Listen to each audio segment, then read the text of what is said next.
മൂല്യങ്ങളായ പലതും അവിടെ ശേഖരിച്ച് വെച്ചിട്ടില്ലേ? ഉണ്ട്. അങ്ങനെ നമ്മൾ കടലിനെ കുറിച്ച് ചിന്തിച്ചു നോക്കുക.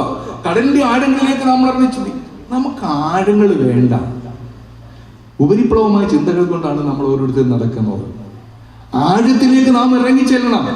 നമുക്കൊരു വാക്ക് കിട്ടിക്കഴിഞ്ഞാൽ ആ വാക്കിൽ പിടിച്ചു തോന്നി നിൽക്കാൻ പാടില്ല. ഈ വാക്കുകൾ വലിയ അപകടകാരികളാണ്, അല്ലേ?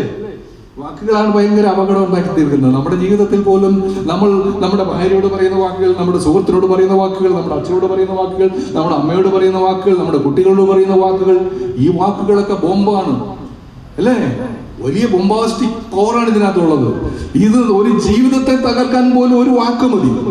ഒരു ജീവിതത്തെ കരിപ്പിടിപ്പിക്കാൻ ഒരു വാക്ക് മതി. തകർത്തെറിയാൻ, ഒരു രാജ്യത്തെ തകർത്തെറിയാൻ ഒരു വാക്ക് മതി. ഈ മനുഷ്യരാശിയെ മൊത്തം തകർത്തെറിയാൻ ഒരൊറ്റ വാക്ക് മതി. വാക്കിന് അത്രമാത്രം അർത്ഥങ്ങളുണ്ട്. വാക്ക് നമ്മൾ ഉപദേശിക്കുന്ന വാക്കുകൾ മാത്രമല്ല, ഈ വാക്കുകൾക്ക് അതിന്റെ ശക്തിയെ കുറിച്ച് നമ്മൾ ചിന്തിച്ചു കഴിഞ്ഞാൽ, ഈ വാക്കുകളുടെ ശക്തി നിങ്ങൾക്ക് ചിന്തിക്കണമെന്നുണ്ടെങ്കിൽ പഴയ ചരിത്രങ്ങളും കഥകളും വ്യക്തികളും ഒക്കെ നമ്മളൊന്ന് പഠിച്ചാൽ മതി. നമ്മുടെ അച്ഛനെ കുറിച്ച് നമ്മളൊന്ന് പഠിച്ചാൽ മതി, നമ്മുടെ അമ്മയെ കുറിച്ച് പഠിച്ചാൽ മതി, നമ്മുടെ ഭാര്യയെ കുറിച്ച് പഠിച്ചാൽ മതി, നമ്മുടെ ഭർത്താവിനെ കുറിച്ച് പഠിച്ചാൽ മതി.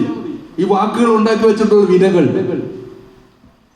വാക്ക് ഭയങ്കര ശക്തിയുള്ള, ഏറ്റവും അപകടകാരിയും അതുപോലെ ഏറ്റവും വലിയ സഹായിയുമായിട്ടുള്ള ആരാണ്? വാക്കുകളാണ്. വാക്കുകൾ ഉപയോഗിക്കുമ്പോൾ വളരെ സൂക്ഷിക്കണം.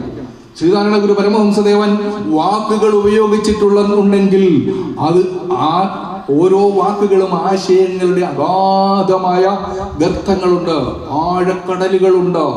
ഓരോ വാക്കും ഒരു സഞ്ചി പോലെയാണ്. സഞ്ചിയുടെ മേളിൽ ഒരു കെട്ട് കാണും, അല്ലേ?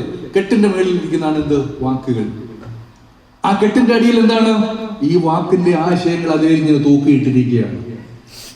അത് നിങ്ങൾ എത്രമാത്രം ആഴത്തിലേക്ക് എറിച്ചിരുന്നുണ്ടോ അതിന്റെ ആശയത്തിന്റെ ആ സഞ്ചിയുടെ വലിപ്പം കൂടിക്കൊണ്ടേയിരിക്കും, ഇല്ലേ? ഞാനിപ്പം നിങ്ങളോട് എന്താ പറഞ്ഞത്? ഒരു നെന്മണിയെ കുറിച്ച് പറഞ്ഞപ്പോൾ നിങ്ങൾ ചിന്തിക്കാത്ത പല മേഖലകളിലേക്ക് ഞാൻ കടന്നുപോയി, ഇല്ലേ? പലയിടത്തേക്ക് ഞാൻ കടന്നുപോയി. ആകെ ഒരു നെന്മണിയെ കുറിച്ച് ഇവിടെ പറഞ്ഞുള്ളൂ. 1 ഗ്രാം വരുമോ ഒരു നെന്മണി? കാണത്തില്ല. അതിനെ കുറിച്ച് പറഞ്ഞു വന്നപ്പോഴാണ് അത്രയും സംഭവിക്കുന്നത്.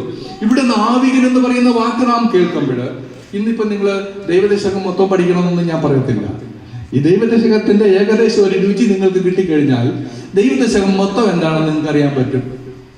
നിങ്ങൾ കടലിലെ വെള്ളത്തിന് ഉപ്പാണെന്ന് മനസ്സിലാക്കാൻ എന്ത് ചെയ്യണം? അറബിക്കടലിൽ മൊത്തം കൂടെ കുടിച്ചു പറ്റിക്കണോ? ഒരു തുള്ളി എടുത്ത് നമ്മുടെ നാട്ടിൽ നിന്ന് വെച്ച് നോക്കിയാൽ മതി, അല്ലേ? എന്നതുപോലെ ഈ ദൈവദശകത്തിന്റെ 1-2 ശ്ലോകം നമ്മൾ ഇതിൽ നിന്നൊന്ന് പഠിക്കും. നിങ്ങൾ എന്ത് ചെയ്യും? അതിന്റെ മണവും രുചിയും നിറവും ഗുണവും ഒക്കെ നിങ്ങൾ ഇതിൽ നിന്ന് അനുഭവിച്ചറിയും. ഇത് നിങ്ങൾ നിങ്ങളുടെ മനസ്സിൽ സൂക്ഷിച്ചു വെച്ചിട്ട് വീട്ടിൽ പോയി ഇതെടുത്തൊന്ന് വായിച്ചു നോക്കാമെങ്കിൽ ബാക്കി 8 ശ്ലോകങ്ങൾ നിങ്ങൾക്ക്